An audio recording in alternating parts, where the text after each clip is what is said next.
K.N.. Nehru எந்த அளவுக்கு நேர்மையான மனுஷன். இந்த ஆளு மேல ஒரு எஃப்ஐஆர் போடுறதுக்கு கடந்த ஒரு வருஷமா அலையுது. லஞ்ச ஒழிப்புத்துறை வழக்கு போட சொல்லி இடி ஒரு வருஷமா அலையுது. கோர்ட்டுக்கு போய் நிக்குது.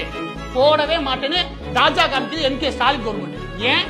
ஏன்னா இந்த ஆள் 50,000 கோடி சம்பாரிச்சாருன்னா அது குறைஞ்சது 15,000 கோடி வாங்கி சாப்பிட்டது இல்லாட்டி வாங்கி போட்டது யாரா இருப்பாரு?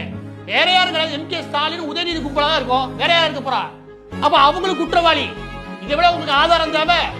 இதை விட உங்களுக்கு ஒரு ஆதாரம் வெட்ட வெளிச்சமா தேவை.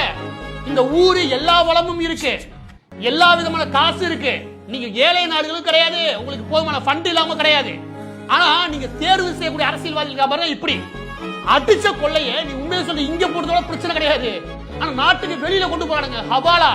இந்த ஒட்டுமொத்த பிரச்சனையில நீ லஞ்சம்ன்ற தாண்டி எது தெரியுமா பிரச்சனை? ஹவாலா பணமா நாட்டை விட்டு வெளியே கொண்டு போறதுக்கு 10 ரூபா பயன்படுத்தினா பாருங்க, அதுதான் பிரச்சனை.